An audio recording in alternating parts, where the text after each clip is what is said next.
Since the beginning, the forces of light and darkness have engaged in an eternal war, the great conflict, whose victor will rise from the apocalyptic ashes to hold sway over all creation. To this end, the angels of the high heavens adhere to strict militaristic disciplines. Seraphim warriors strike at the enemies of light with swords imbued with righteous wrath and justice. The angels believe that only absolute discipline can properly restore order to the myriad realms, while the demonic denizens of the burning hells hold that absolute chaos is the true nature of all things. The battles of the great conflict rage across both time and space, often infringing upon the very fabric of reality itself. From the crystal arch at the very heart of the high heavens to the arcane hell forge of the underworld, the warriors of these eternal realms journey to wherever their timeless conflict carries them. The legendary deeds of the heroes of the realms beyond elicit both veneration and insight. The greatest of these heroes was Iswal, lieutenant to the archangel Tyrael, and bearer of the angelic rune blade Azurath. He once led a fierce attack upon the Hellforge as the creation of the dark demon blade Shadowfang was nearing completion. His quest was to destroy both wielder and weapon, a charge that he was destined never to complete. Iswal was overcome by the legions of chaos and tragically was lost to the darkness. His fate stands as testament to the fact that angels and demons alike shall fearlessly enter into any domain, so long as their hated enemies dwell within. Although the great conflict burned hotter and longer than any of the stars in the sky, neither side could gain dominion over the other for long. Both factions sought some way to turn the tides of the war to their favor. With the ascension of man and his mortal realm, the great conflict ground to a mysterious halt. Both armies paused in a breathless stalemate, waiting to see to whose side man would eventually turn. Mortals had the unique ability to choose between darkness and light, and it was held that this would be the deciding factor in the outcome of the great conflict. Thus, the agents of the nether realms descended to the mortal realm to vie for the favor of man.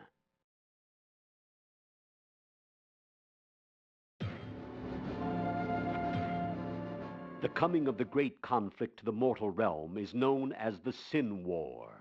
Angels and demons, disguising themselves while traveling amongst men, attempted to secretly lure mortals to their respective causes. Over time, the forces of darkness discovered that mortals responded much more to brute force than to subtle coercion, and so began to terrorize man into submission. The angels fought to defend humanity against this demonic oppression, but all too often their austere methods and severe punishments succeeded only in alienating those whom they sought to protect. The violent battles of the Sin War occurred often, but they were seldom witnessed by the prying eyes of man. Only a few enlightened souls were aware of the supernatural beings that walked amongst the huddled masses of humanity. Powerful mortals arose and accepted the challenge of the Sin War, allying themselves with both sides in the great conflict. The legendary deeds of these great mortal warriors served to earn both the respect and hatred of the netherworlds. Although lesser demons kneeled before those possessing power and strength, they also cursed the very existence of mortal man. Many of these fiends believed that the deadlock brought about by the emergence of man was a perverse offense to their higher role in the great scheme of things. This jealousy of man led to harsh, atrocious acts of violence by the demons against the mortal realm. Some men learned of this deep hatred and used it against the denizens of the underworld. One such mortal, Horazan the summoner, delighted in summoning demons and then breaking them to his will. Horazan, along with his brother Bartuk, were members of the Eastern Mage clan, known as the Viserai. This mystic clan studied the ways of demons and had catalogued their lore for generations. Empowered by this knowledge, Horazan was able to take the work of the Viserai and pervert it for his demented purposes. The denizens of hell sought revenge against this bold mortal, but Horizon managed to keep himself well protected within his arcane sanctuary. Bartok, the brother of Horizon, was eventually lured to the side of darkness. He was granted exceptional strength and longevity, and fought alongside the legions of hell against the cursed Viserai, and eventually his own brother during the Sin War. Although Bartok was renowned amongst the warriors of many realms, his dominance in battle came with a terrible price. An insatiable lust for mortal blood pervaded his every thought and deed. Bartok soon became as fond of bathing in the blood of his enemies as he did of shedding it, and in time he came to be known only as the Warlord of Blood. 7 is the number of the powers of hell, and 7 is the number of the great evils. Duriel, the Lord of Pain. Andariel, the Maiden of Anguish. Belial, the Lord of Lies. Asmodan, the Lord of Sin. These are the true names of the lesser of the great evils. For ages uncounted, each have ruled over their own domains within the burning hells, seeking absolute dominion over their infernal brethren. As the lesser four continuously vied for the control of those forces that dwelled within their realms, the greater three held absolute power over the whole of hell. The lesser four use dark and evil measures in their quest for power, and herein begins the legend of the Dark Exile. Mephisto, the Lord of Hatred. Baal, the Lord of Destruction. Diablo, the Lord of Terror. These are the prime evils of hell that wielded their power as a dark, sovereign triumvirate. The three brothers ruled over the lesser four by brutal force and malicious cunning. Being the eldest and strongest of the evils, the three brothers were responsible for countless victories against the armies of the light. Although they never held sway over the high heavens for long, the three were justly feared by enemies and subjects alike. With the ascension of man and the subsequent standstill of the great conflict, the three brothers began to devote their energies to the perversion of mortal souls. The three realized that man was the key to victory in the war against heaven, and thus altered their rigid agendum that they had propagated since the beginning. This change caused many of the lesser evils to question the authority of the three, and so brought about a great rift between the prime evils and their servitors. In their ignorance, the lesser evils began to believe that the three were afraid to continue the war with heaven. Frustrated by the cessation of the war, Asmodan and Belial saw the situation as their chance to overthrow the prime evils and take control of hell for themselves. The two demon lords made a pact with their minor brethren, assuring them that the wretched plague of humanity would not deter the ultimate victory of the sons of hell. Asmodan and Belial devised a plan to end the stalemate, achieve victory in the sin war, and ultimately ride the bloody crest of the great conflict straight into the very arms of Armageddon. Thus, a great revolution was set into motion as all of hell went to war against the three brothers. The brothers fought with all of the savagery of the underworld, and to their credit, annihilated a third of hell's treacherous legions. In the end, however, they were overcome by the horned death, led by the traitors Asmodan and Belial. The prime evils, weakened and bodiless, were banished to the mortal realm, where Asmodan hoped that they would remain trapped forever. Asmodan believed that with the three set loose upon humanity, the angels would be forced to turn their focus upon the mortal plane, thus leaving the gates of heaven abandoned and defenseless. Those few demons who still pledged allegiance to the three brothers fled the wrath of Asmodan and Belial, escaping to the realm of man to seek out their lost masters. As the war fires died out upon the battlefields of hell, Asmodan and Belial began to argue over which of them held the higher authority. The pact that they had made quickly fell to ashes as the two demon lords took up arms against each other. The legions of hell that remained were polarized behind either warlord, launching themselves into a bloody civil war that has lasted to this day. In the ancient days, before the rise of the Western empires, the dark and terrible entities known as the Three Evils were exiled to the world of man. These eternal entities wandered throughout the waking world and fed upon the lusts of men, leaving chaos and attrition in their wake. The evils turned father against son and prompted many great nations into brutal and petty wars. Their exile from hell left them with an insatiable hunger to bring suffering and pain to all those who would not kneel before them. And so the three brothers ravaged the lands of the Far East for countless centuries. Eventually, a secretive order of mortal magi was gathered together by the enigmatic archangel Tyrael. These sorcerers were to hunt the three evils and put an end to their vicious rampage. The order, known as the Horadrim, consisted of wizards from the diverse and numerous mage clans of the East. Employing disparate magical practices and disciplines, this unlikely brotherhood succeeded in capturing two of the brothers within powerful artifacts called soul stones.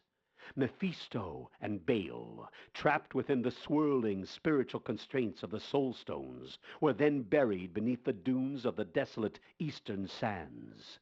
The powers of hatred and wanton destruction seemed to diminish in the east as a nervous peace began to settle over the land. Yet for many decades the Horadrim continued their grim search for the third brother, Diablo.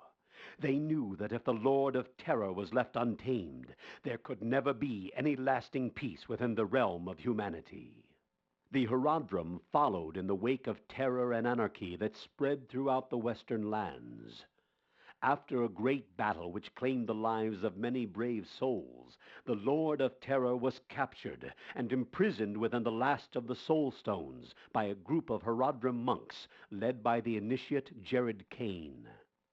These monks carried the cursed stone to the land of Kondoras and buried it within a secluded cave near the river Talsand.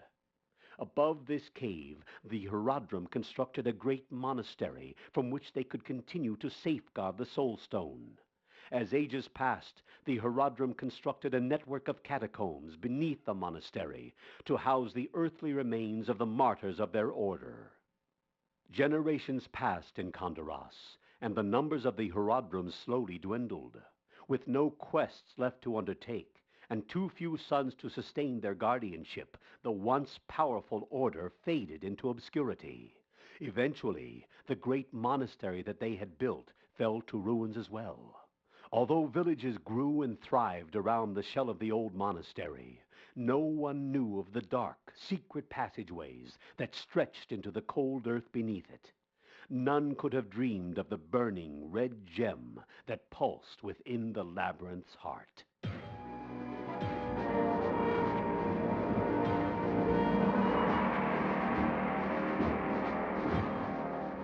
Years after the last of the Horadrim had died, a great and prosperous society grew in the lands of the West. As time wore on, many Eastern pilgrims settled in the lands surrounding Kondoras, and soon established small, self-contained kingdoms. A few of these kingdoms bickered with Kondoras over holdings of property or routes of trade. These squabbles did little to upset the lasting peace of the West, and the great northern kingdom of Westmarch proved to be a strong ally of Kondoras, as the two lands steadily engaged in ventures of barter and commerce. During this time, a bold new religion of the light, known as Zakarum, began to spread throughout the kingdom of Westmarch and into many of its northern principalities. Zakarum, founded in the Far East, implored followers to enter into the light and forsake the darkness that lurked within their souls. The people of Westmarch adopted the statutes of Zakarum as their sacred mission in the world. Westmarch began to turn towards its neighbors, expecting them to embrace this new beginning as well. Tensions rose between the kingdoms of Westmarch and Kondoras as the priests of Zakarum began to preach their foreign dogma, whether they were welcomed or not. It was then that the great northern lord Leoric came unto the lands of Kondoras, and in the name of Zakarum declared himself king. Leoric was a deeply religious man, and had brought many knights and priests with him that comprised his Order of the Light. Leoric and his trusted adviser, the Archbishop Lazarus, made their way to the city of Tristram. Leoric appropriated the ancient, decrepit monastery on the outskirts of town for his seat of power, and renovated it to match its time-lost glory. Although the free people of Condaros were not pleased with being placed under the sudden rule of a foreign king, Leoric served them with justice and might.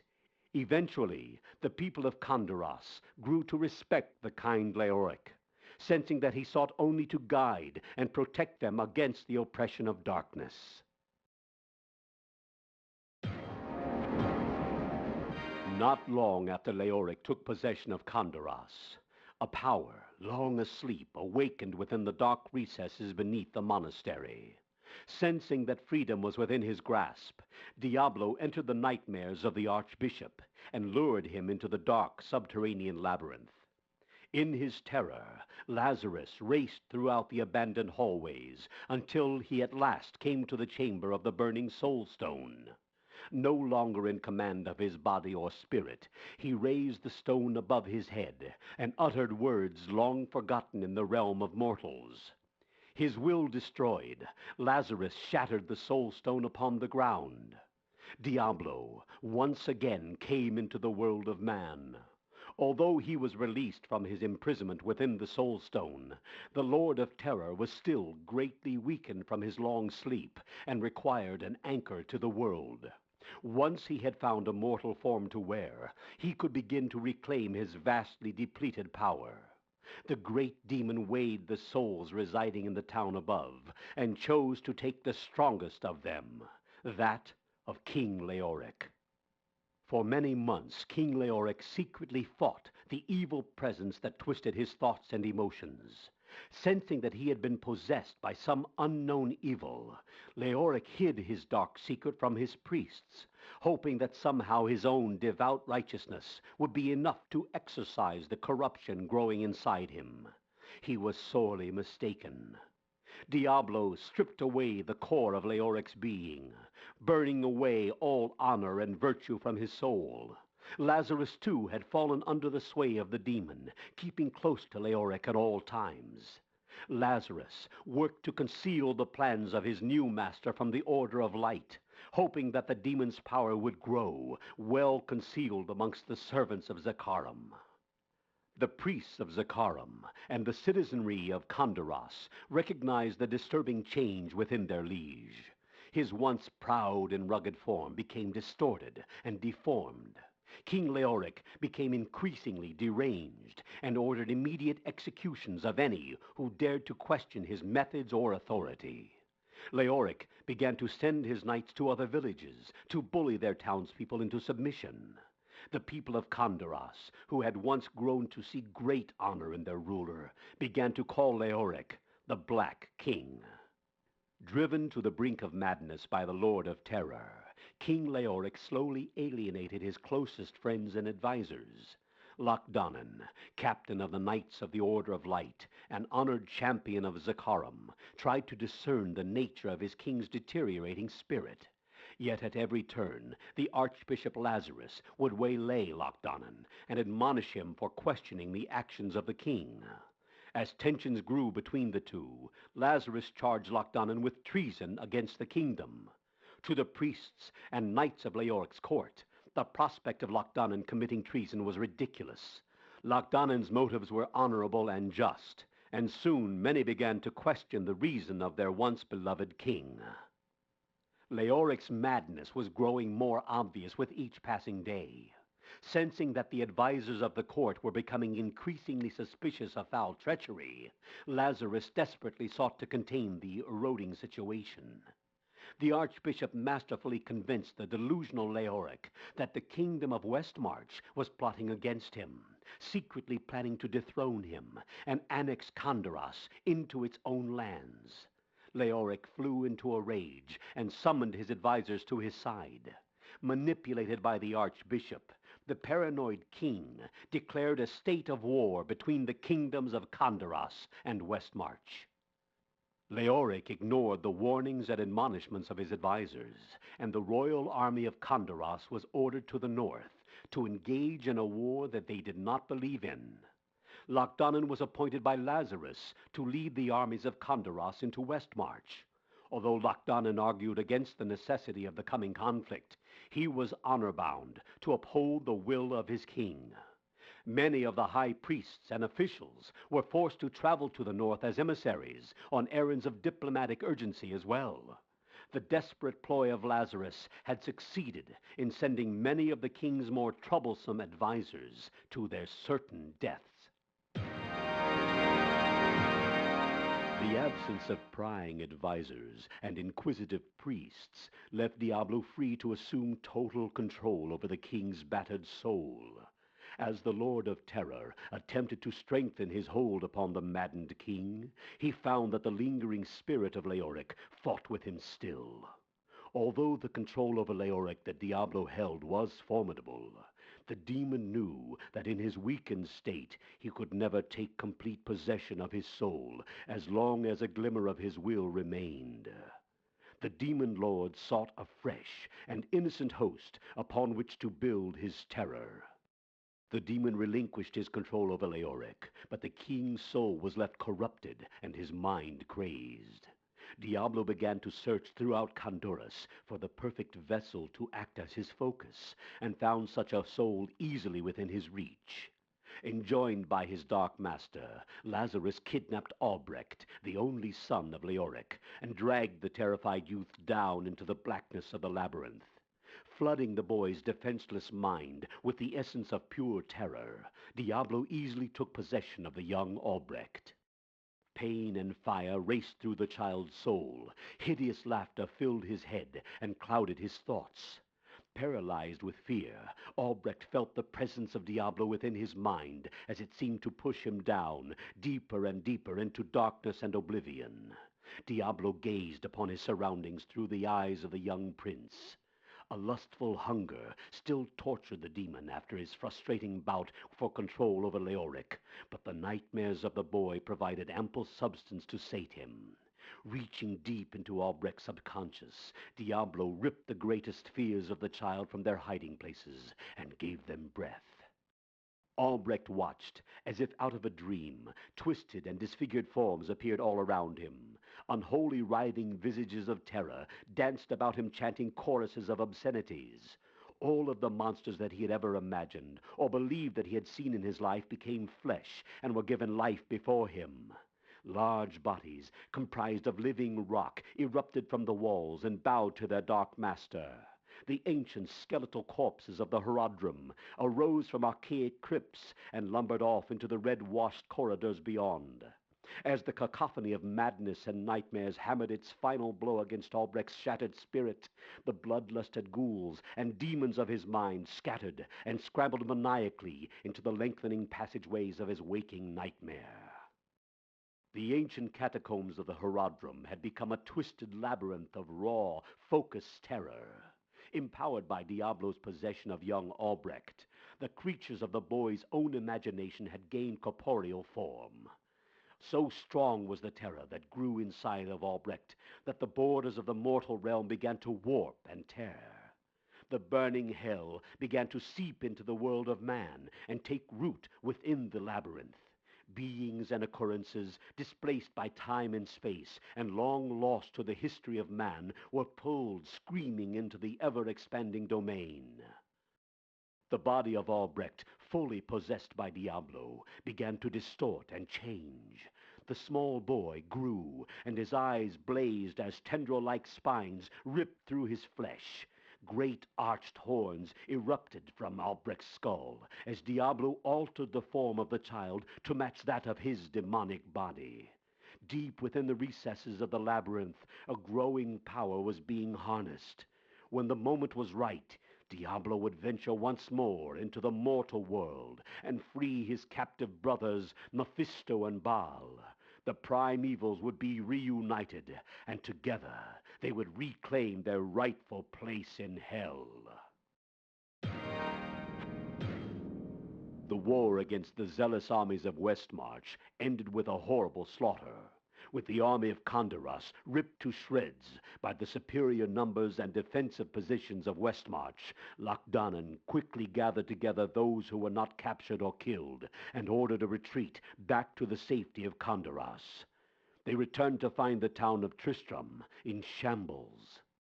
King Leoric, deep within the throes of madness, went into a rage when he learned that his son was missing.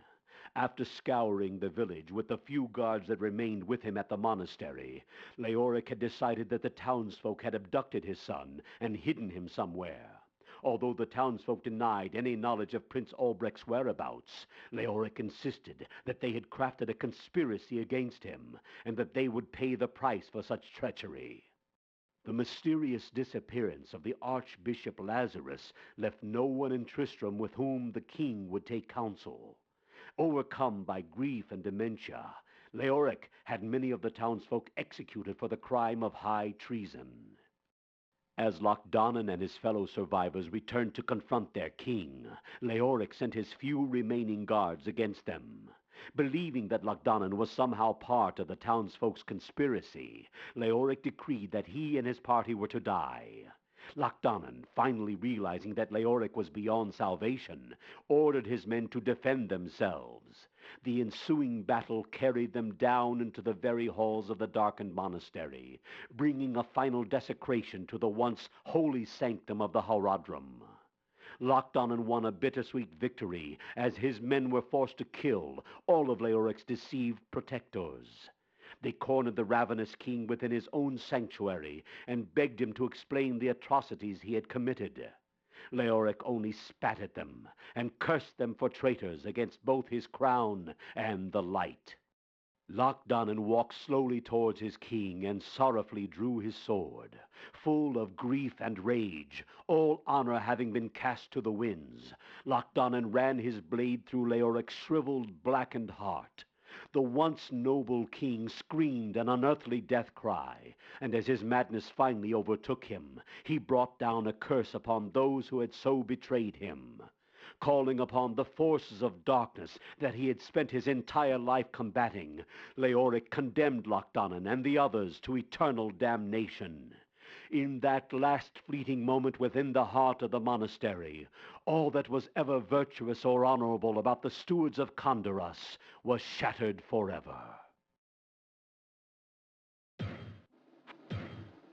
The Black King lay dead, slain at the hands of his own priests and knights. The young Prince Albrecht was still missing, and the proud defenders of Condoras were no more.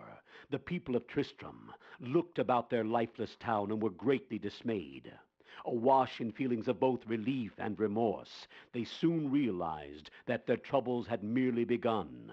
Strange, eerie lights appeared in the darkened windows of the monastery. Misshapen, leathery-skinned creatures were seen venturing forth from the shadows of the church. Horrible, wounded cries seemed to linger on the wind, emanating from deep underground.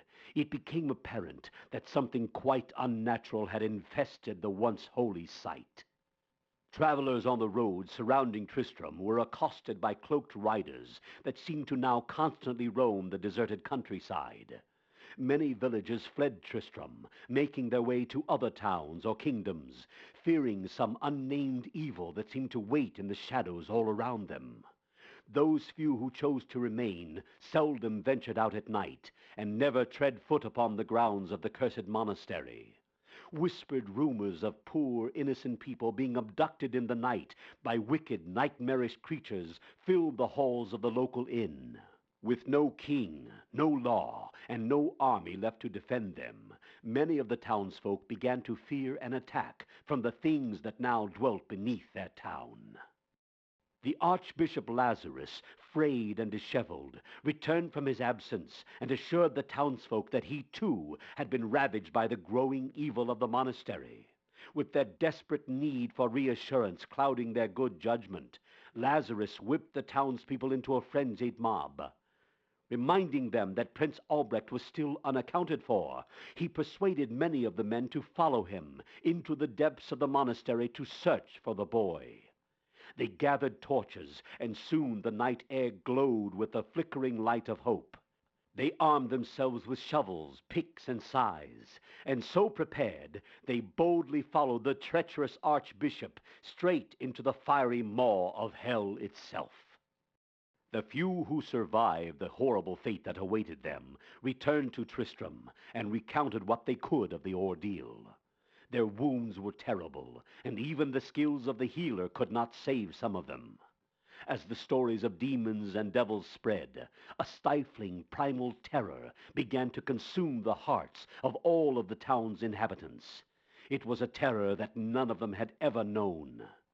Deep beneath the foundations of the ruined monastery, Diablo gorged himself upon the fears of the mortals above him. He slowly sank back into the welcoming shadows and began to harness his depleted power. He smiled to himself in the sheltering darkness, for he knew that the time of his final victory was fast approaching.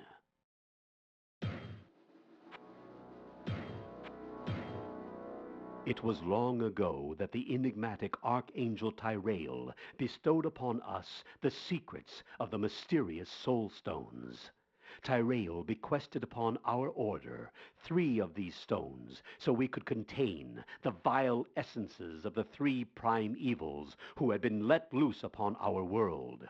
Although the artifacts were constructed in realms far removed from our own, we found that they were simple to understand.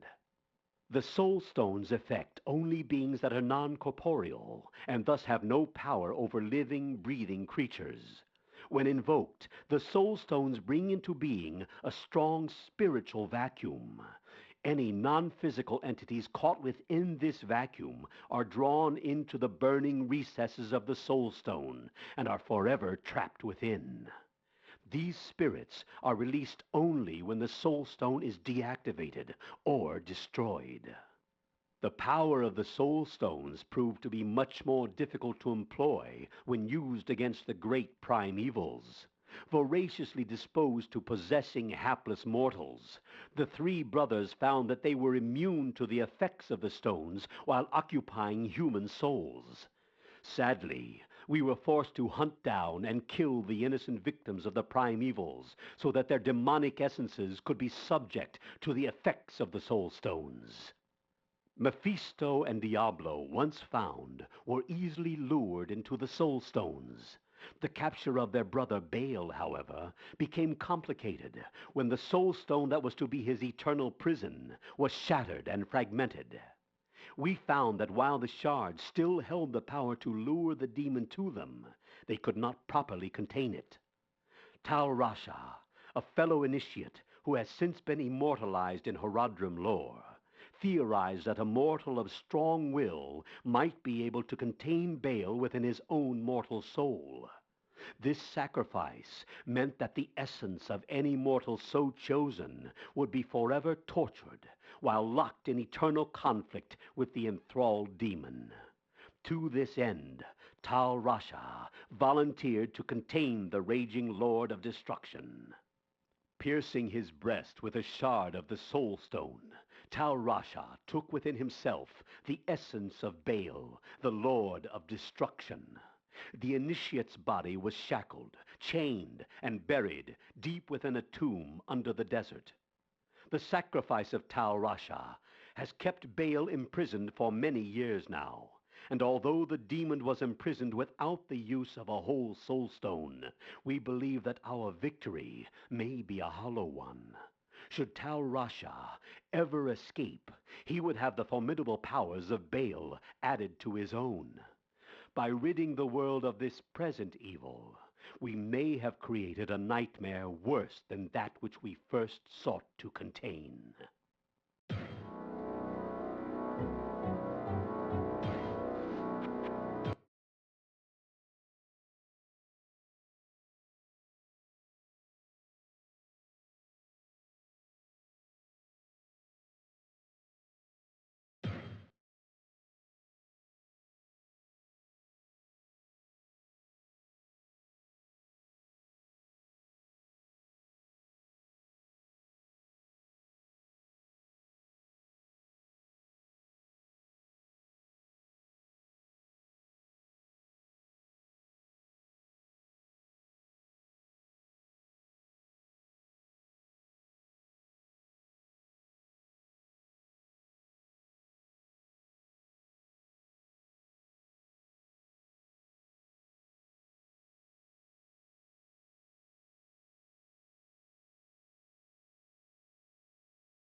I don't have a spell ready.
The warmth of life has entered my tomb.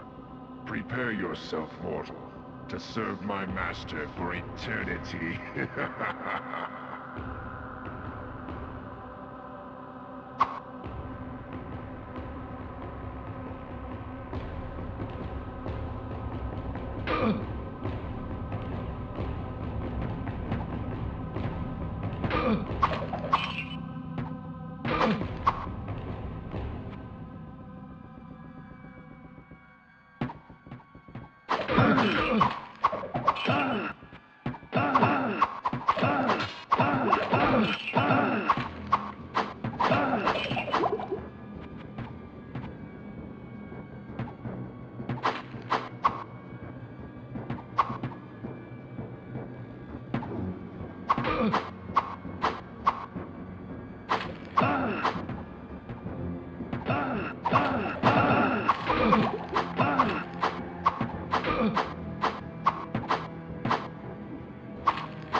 What ails you, my friend?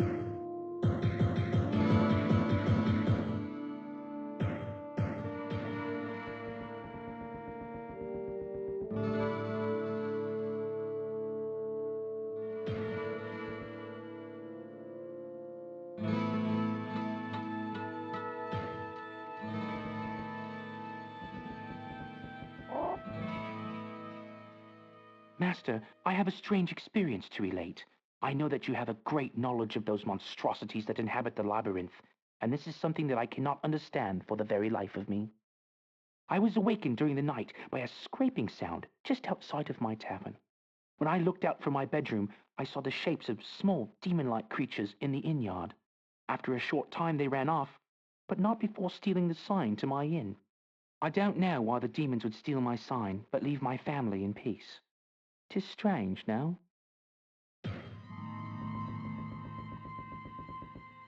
Hello, my friend. Stay a while and listen.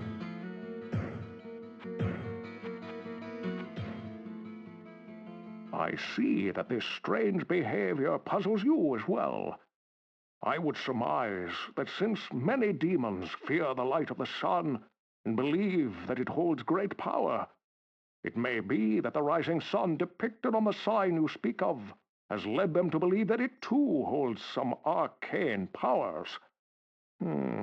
Perhaps they are not all as smart as we had feared.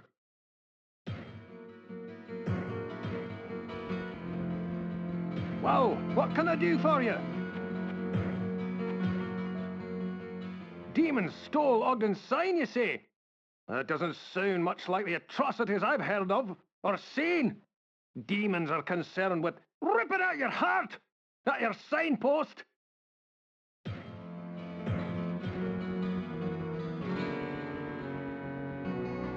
What ails you, my friend? My goodness, demons running about the village at night, pillaging our homes. Is nothing sacred? I hope that Ogden and Garda are all right. I suppose that they would come to see me if they were hurt.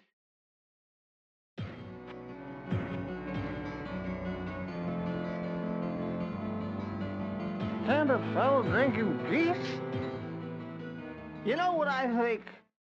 Somebody took that sign. They're gonna want lots of money for it. If I was Ogden, well, I'm not, but if I was, I'd just buy a new sign with some pretty drawing on it. Maybe a nice mug of ale. Ooh, or a piece of cheese. I don't care about that. Listen, no skeleton is gonna be my king. Leoric is king. King! So you hear me? Hail to the king!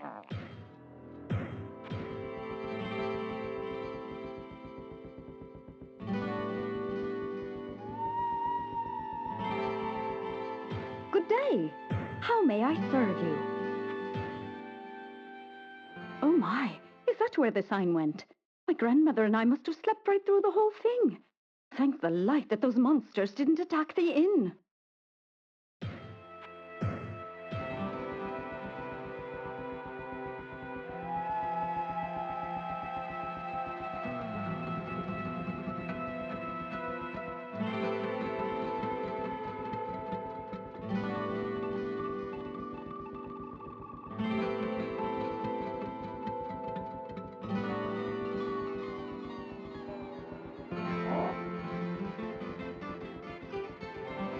I sense a soul is... No mortal can truly understand the mind of the demon.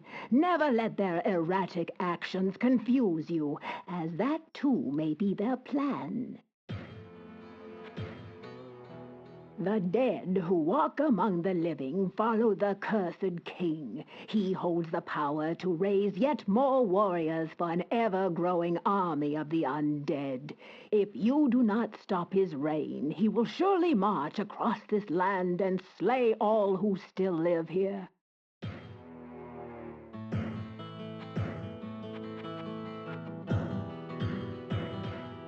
I don't have a spell ready.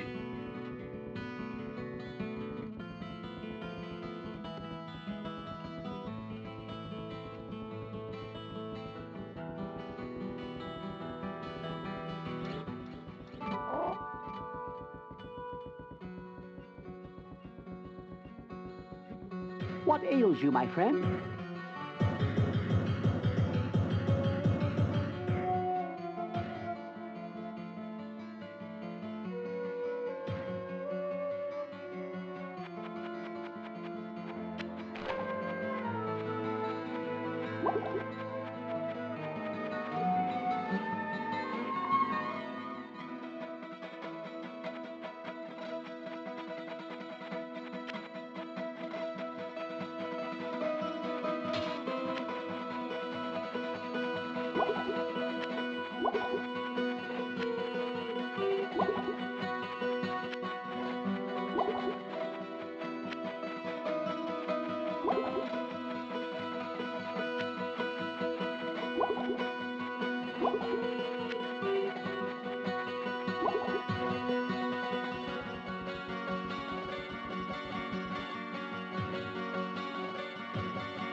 Hello, my friend.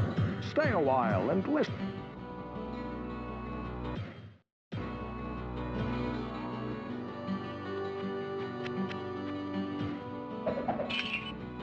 Well, what can I do for you?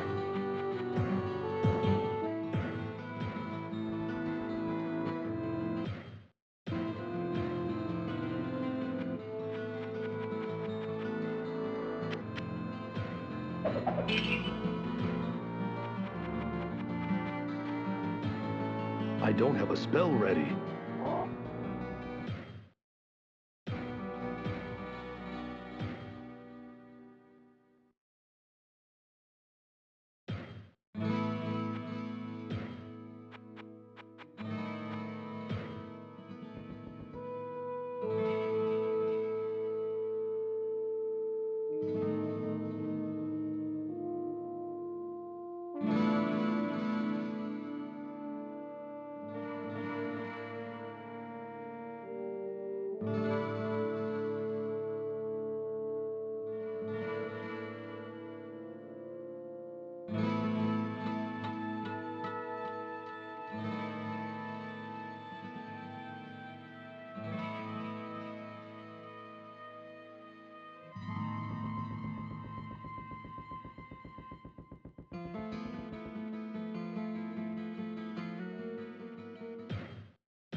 The warmth of life has entered my tomb.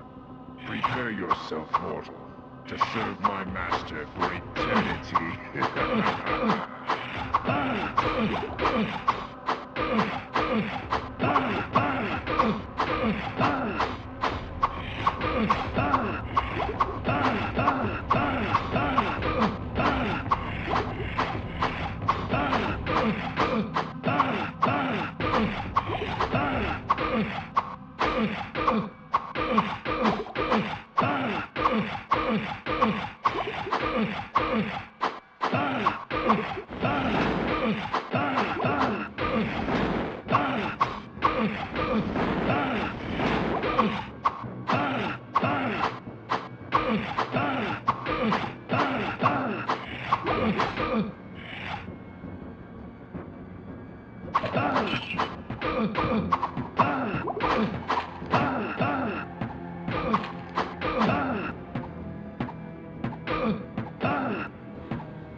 Well, what can I do for you?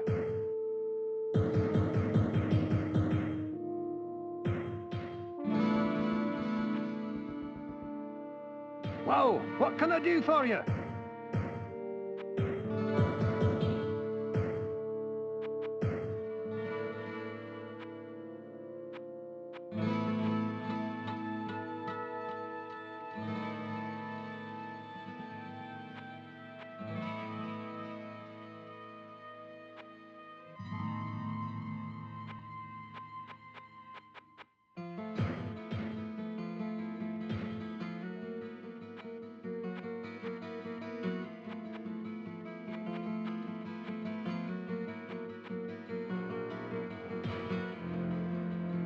Well, what can I do for you?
What ails you, my friend?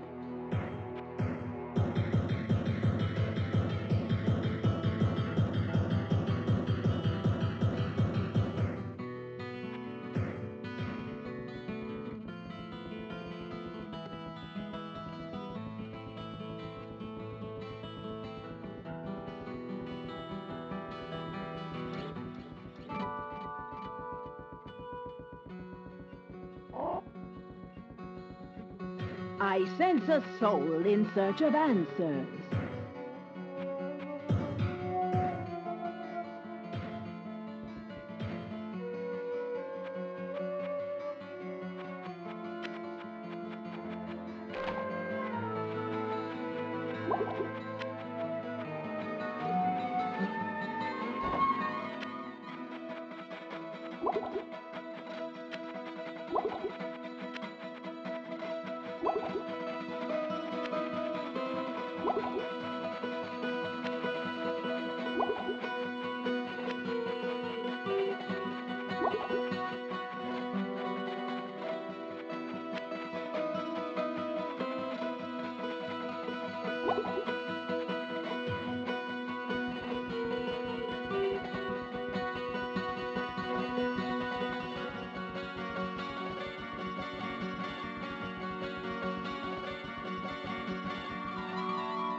Well, what can I do for you?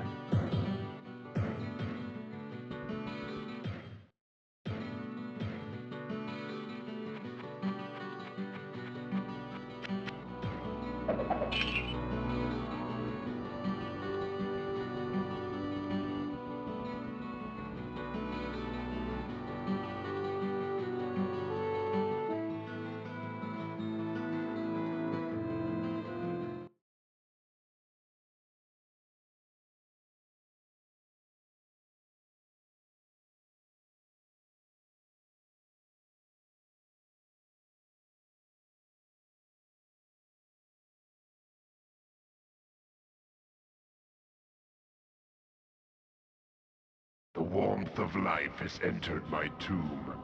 Prepare yourself, mortal, to serve my master for eternity.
I gotta pawn some of this stuff.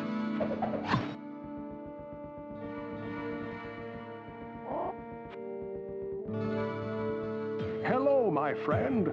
Stay a while and listen.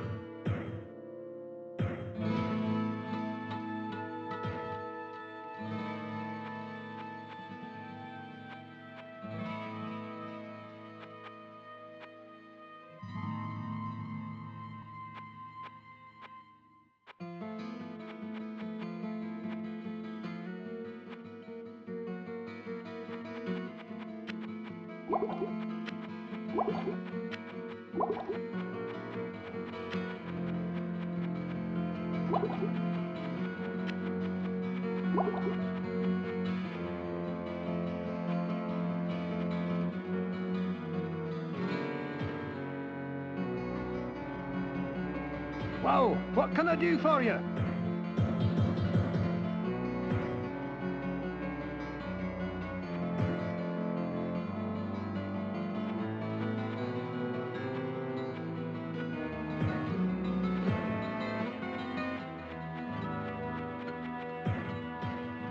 I can't cast that here.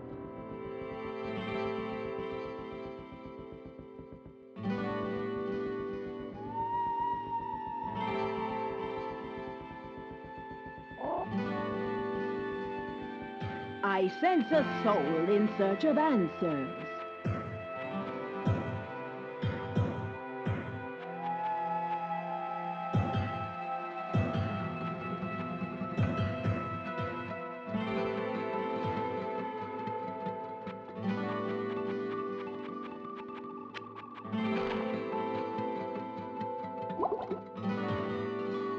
I can't cast that here.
warmth of life has entered my tomb.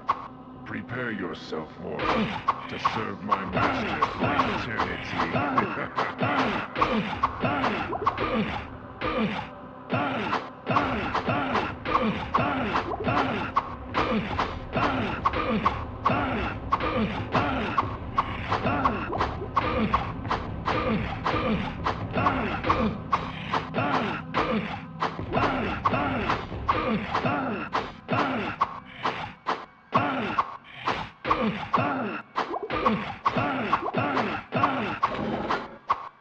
Rest well, Leoric. I'll find your son.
Take heed and bear witness to the truths that lie herein, for they are the last legacy of the Horadrim.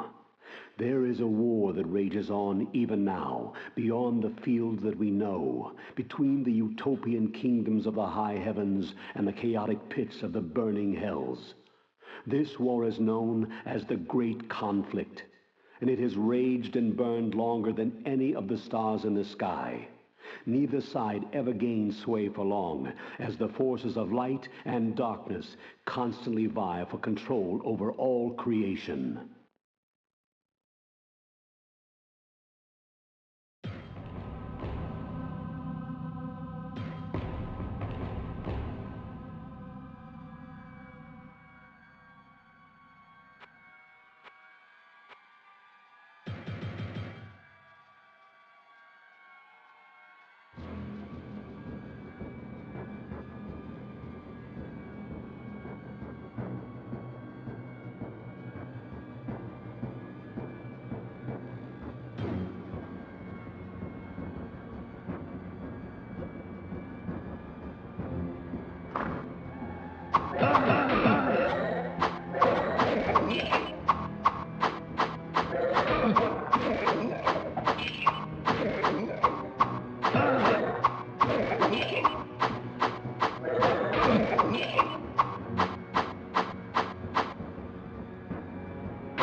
Hello, my friend.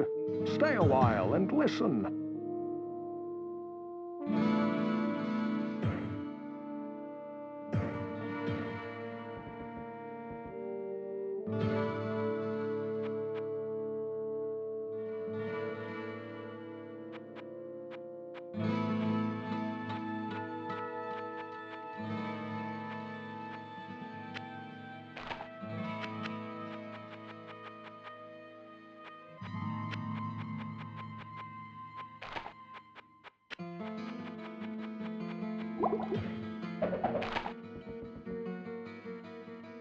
Stay for a moment. I have a story you might find interesting. A caravan that was bound for the Eastern Kingdoms passed through here some time ago.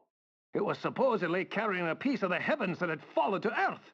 The caravan was ambushed by cloaked riders just north of here along the roadway.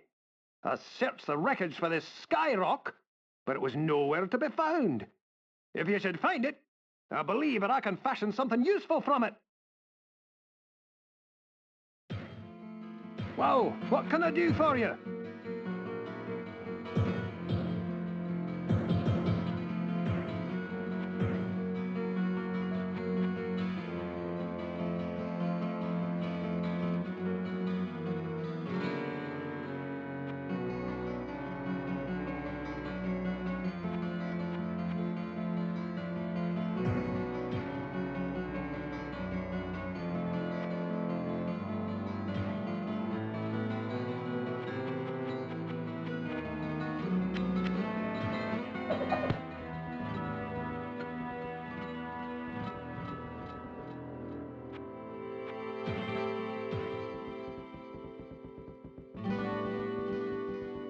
What ails you, my friend?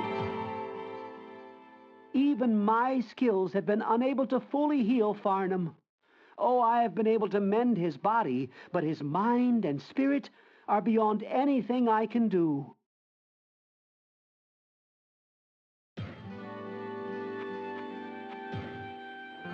I don't know what it is they thought they could see with that rock, but I will say this. If rocks are falling from the sky, you had better be careful.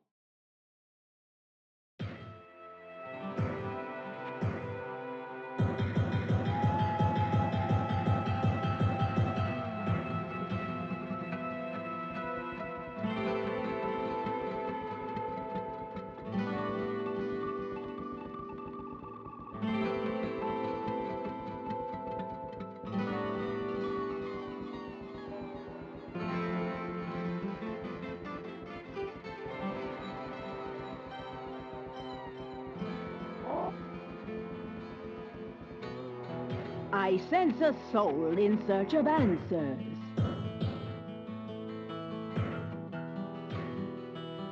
I sense a soul. The Heaven Stone is very powerful, and were it any but Griswold who bid you find it, I would prevent it. He will harness its powers, and its use will be for the good of us all.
Not enough mana.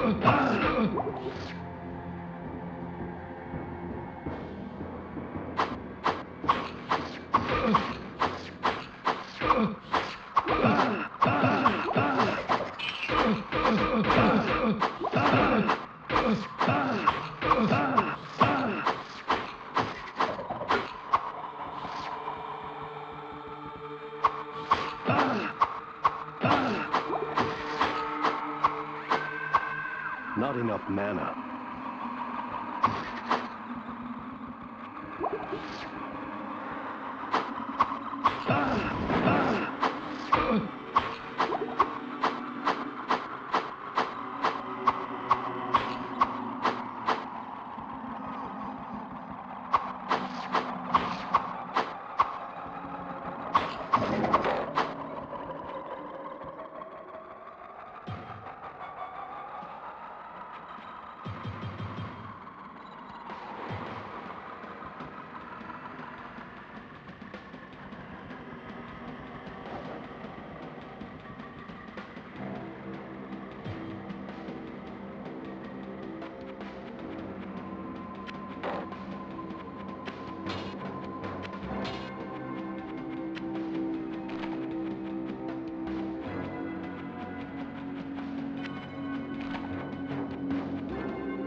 Hello, my friend. Stay a while and listen. Well, what can I do for you?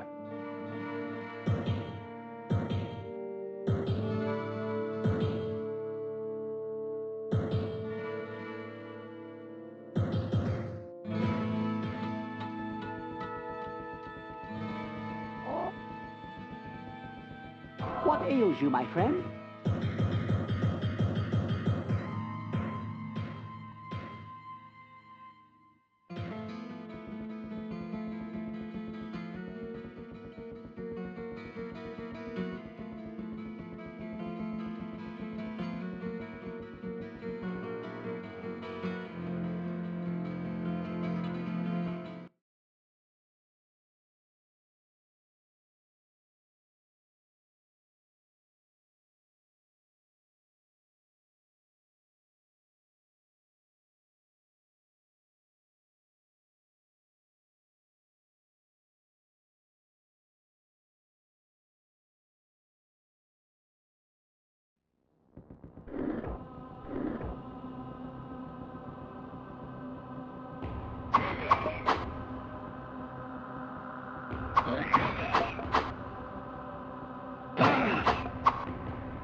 The warmth of life has entered my tomb. Prepare yourself, mortal, to serve my master for eternity. Rest well, Leoric. I'll find your son.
Hello, my friend. Stay a while and listen.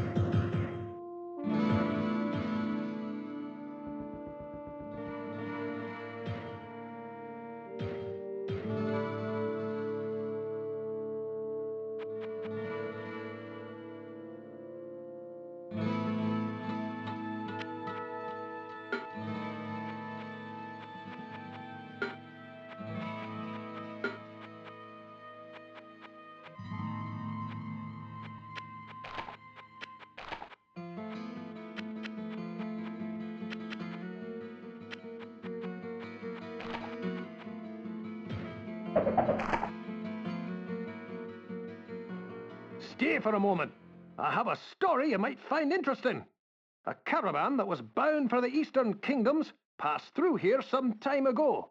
It was supposedly carrying a piece of the heavens that had fallen to earth. The caravan was ambushed by cloaked riders just north of here along the roadway. I searched the wreckage for this sky rock, but it was nowhere to be found. If you should find it, I believe that I can fashion something useful from it.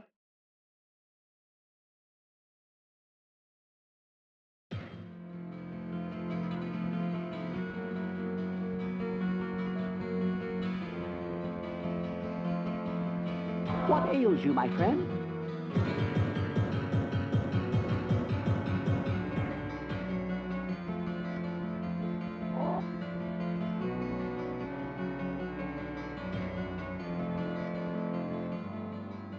The curse of our king is past, but I fear that it was only part of a greater evil at work. However, we may yet be saved from the darkness that consumes our land, for your victory is a good omen. May light guide you on your way, good master.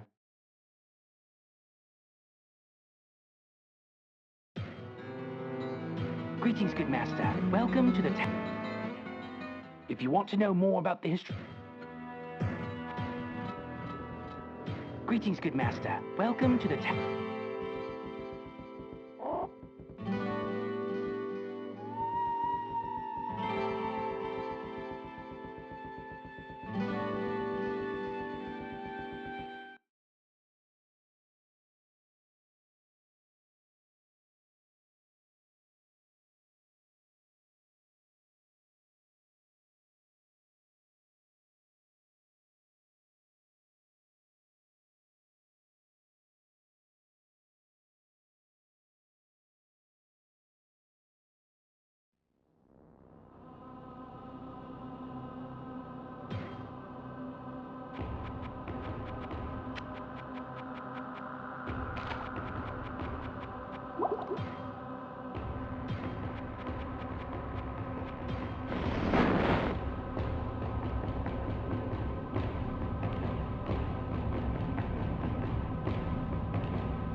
I gotta pawn some of this stuff.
Too much baggage.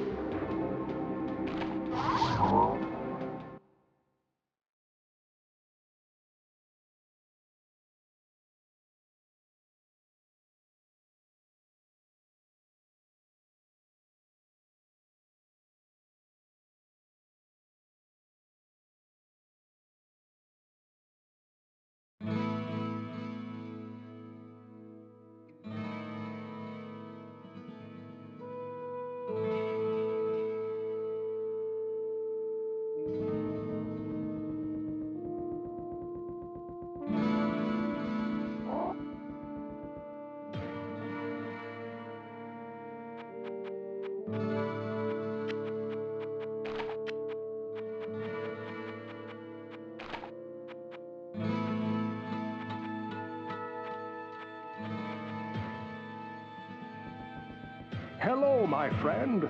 Stay a while and... Whoa, what can I do for you?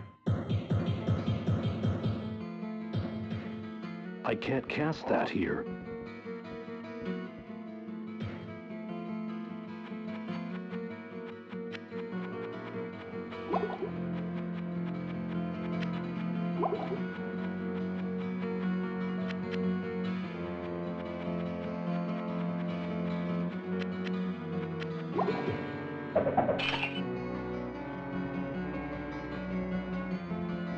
Greetings, good master. Well,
I can't carry anymore.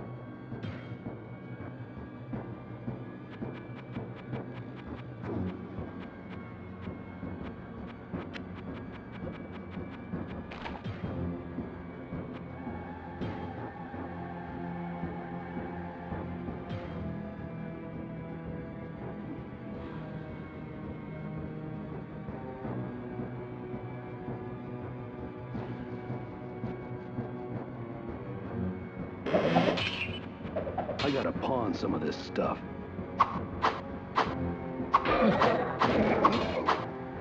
Too much baggage.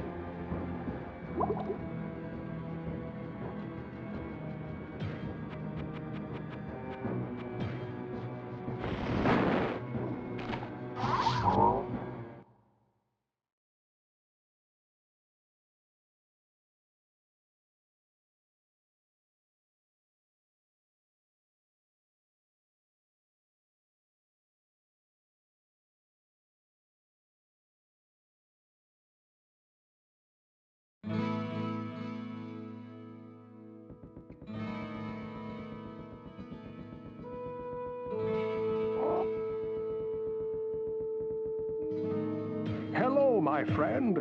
Stay a while. Whoa, what can I do for you?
What ails you, my friend?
that one that kill all. You get me magic banner, or we attack. You no live with life. You kill big uglies and give back magic. Go past corner and door, find uglies. You give, you go.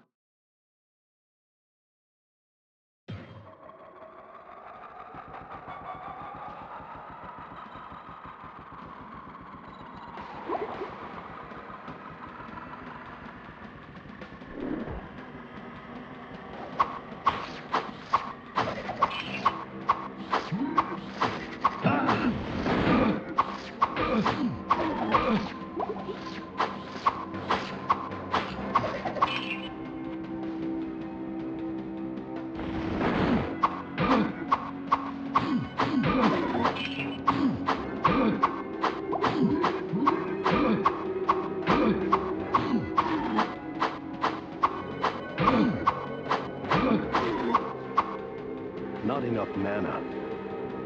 I gotta pawn some of this.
Hello, my friend.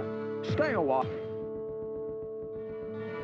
Whoa, what can I do for you?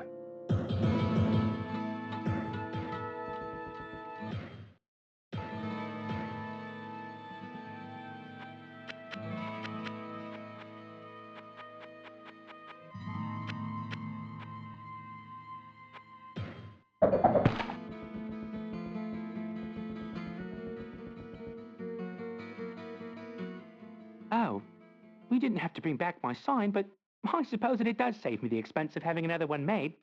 Well, let me see. What could I give you as a fee for finding it?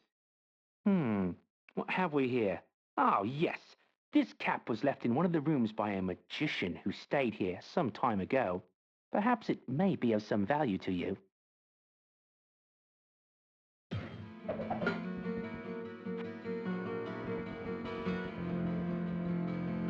Hello, my friend. Stay a while and listen.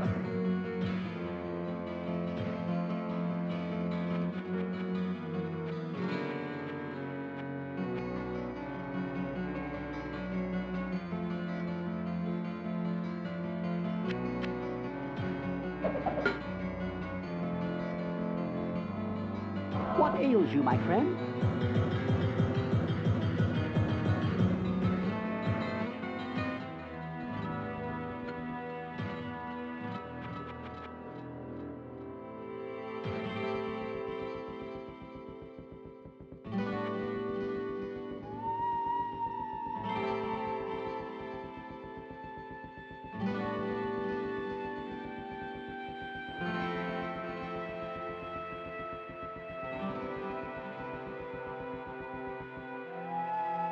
I sense a soul in search of answers.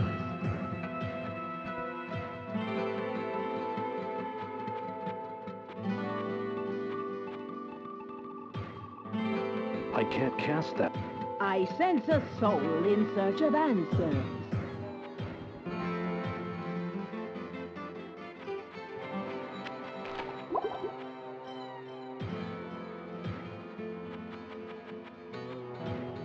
I can't cast that here.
The smell of death surrounds me.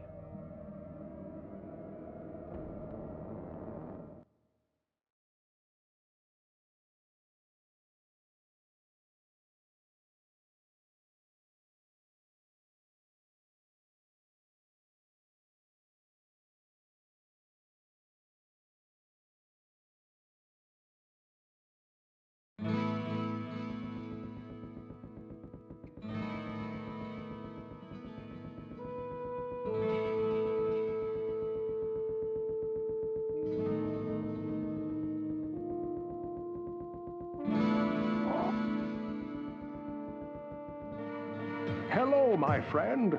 Stay a while and... I can't cast that here. Well, what can I do for you?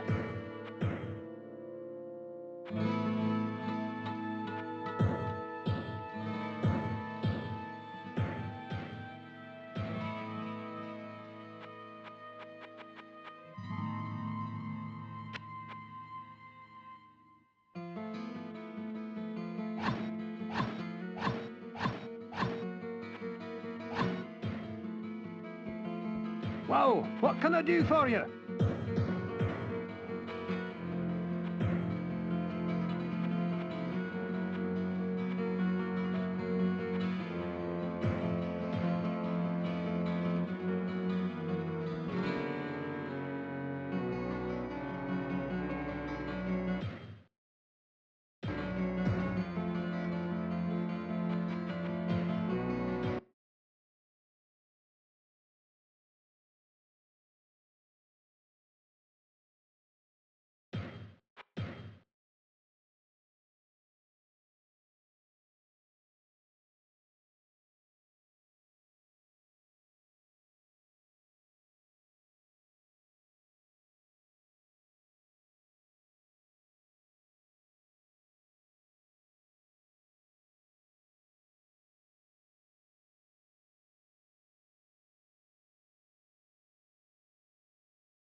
This must be what Griswold wanted.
And so, locked beyond the gateway of blood and past the hall of fire, valor awaits for the hero of light to awaken.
I gotta pawn some of this stuff.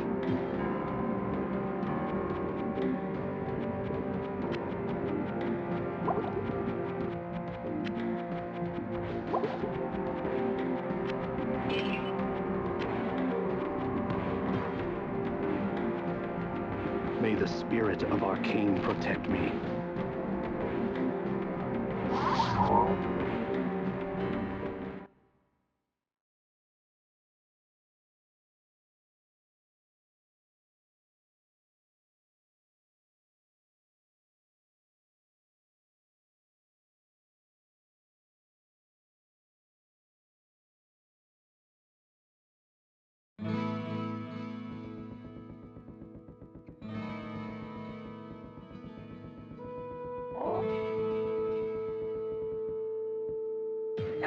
my friend. Stay a while and listen. I can't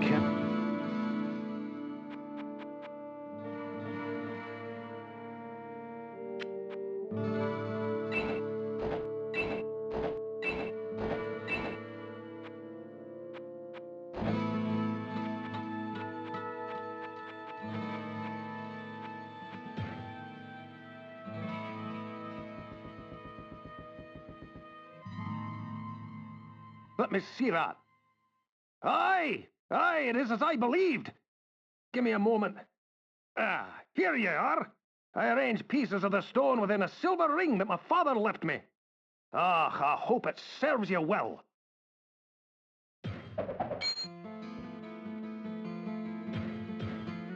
I can't.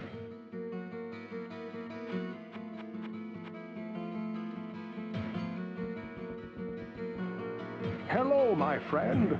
Stay a while and listen.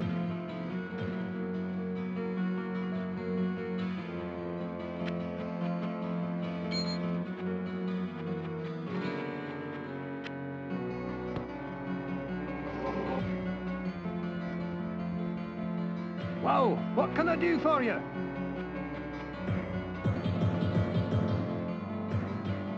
I can't cast that here. I can't.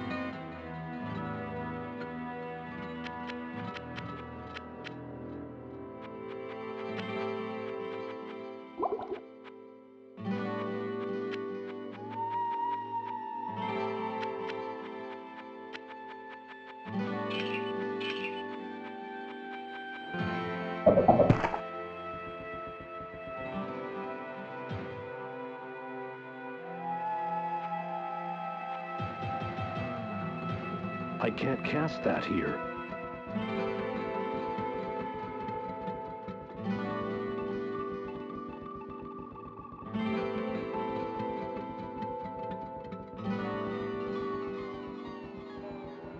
I sense a soul in search of answers.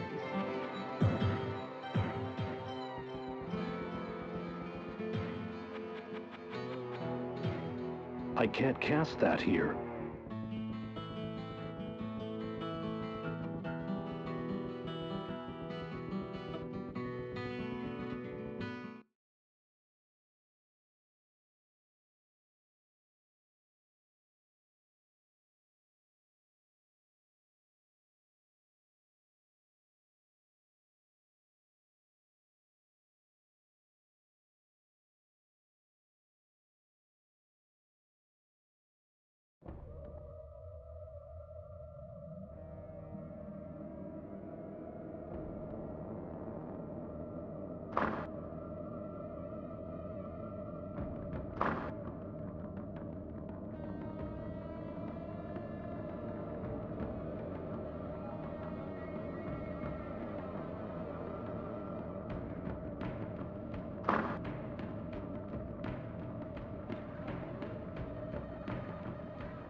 Beyond the Hall of Heroes lies the Chamber of Bone.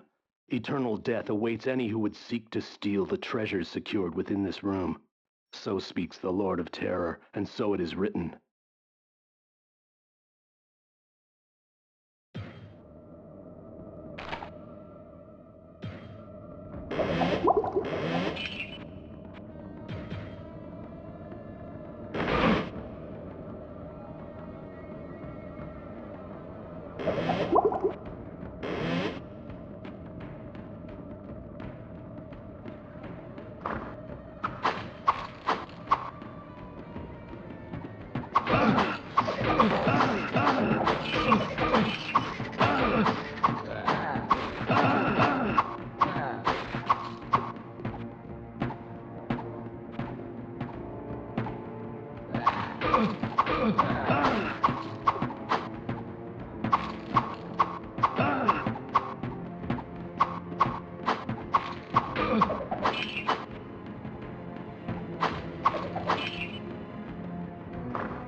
much baggage.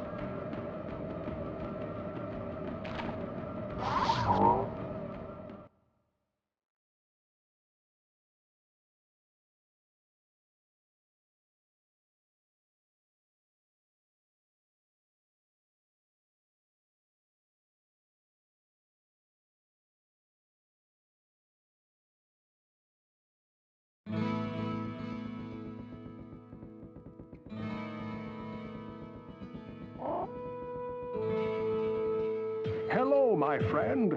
Stay a while and listen. I can't...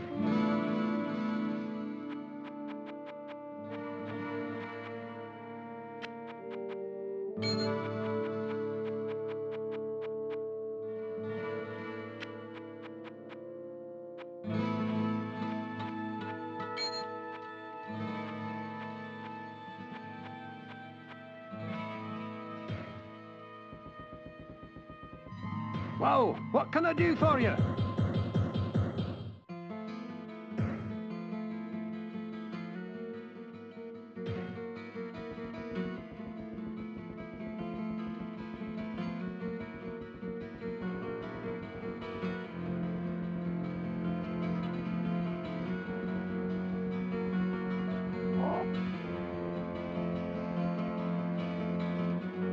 I sense a soul in search of answers.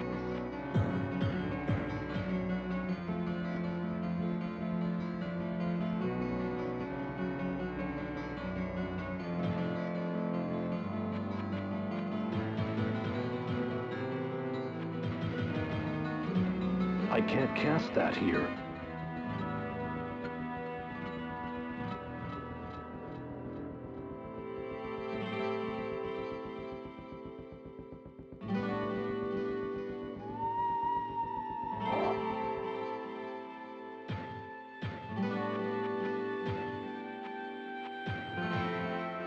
I can't cast...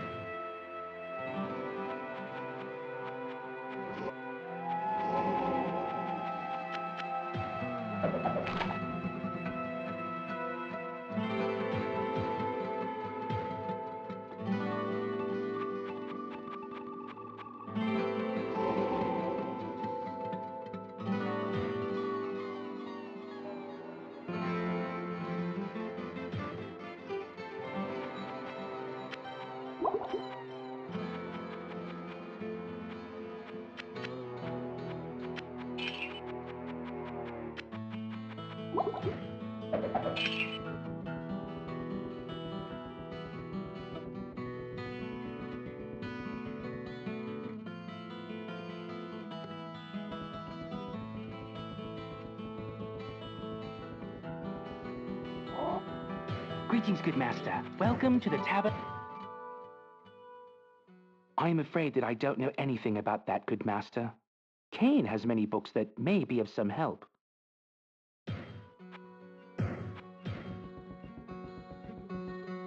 Hello, my friend. A book that speaks of a chamber of human bones? Well, a chamber of bone is mentioned in certain archaic writings that I studied in the libraries of the East.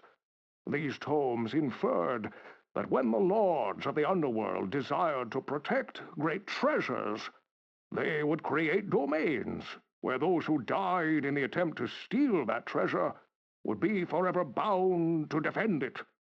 A twisted, but strangely fitting end.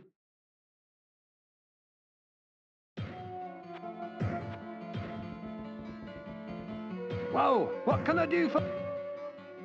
Ach, no, nothing of this place. But you may try asking Cain. He talks about many things, and we're not surprised maybe he had some answers to your question.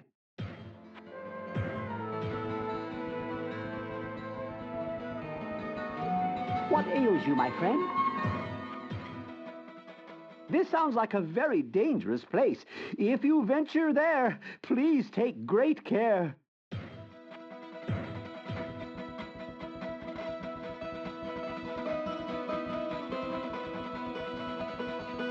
Kind of fellow drinking.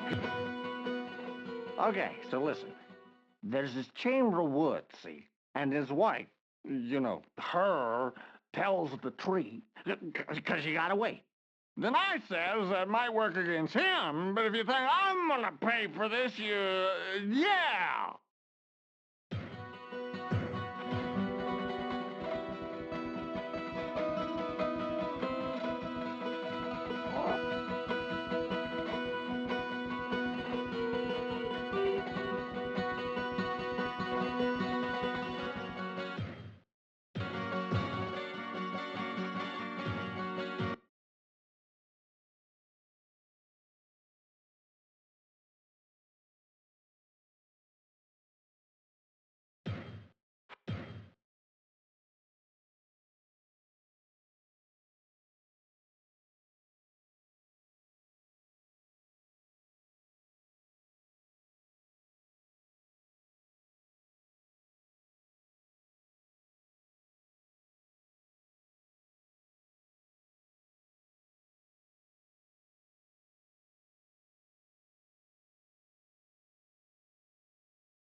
carry anymore.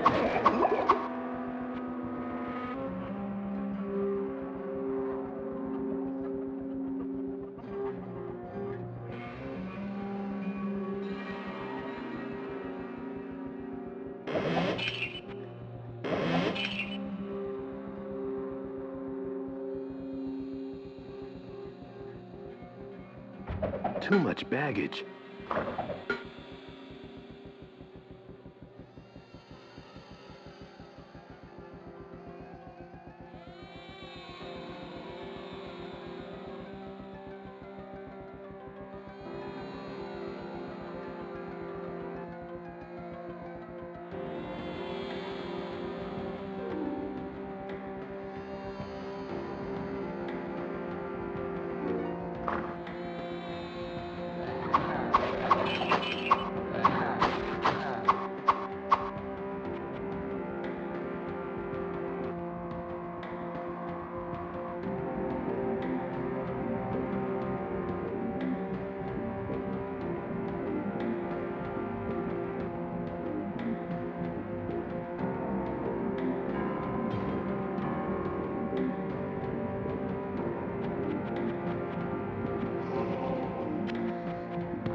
Hello, my friend.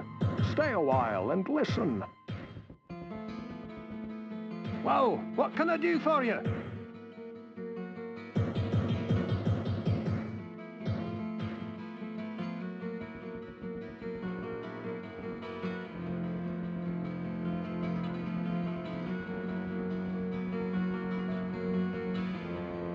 What ails you, my friend?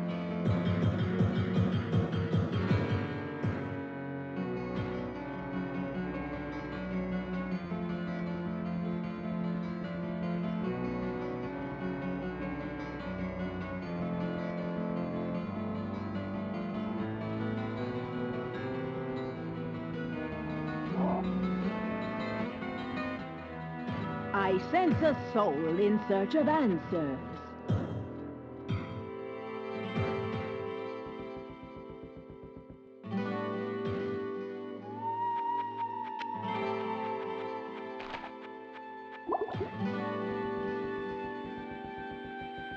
I can't cast that here.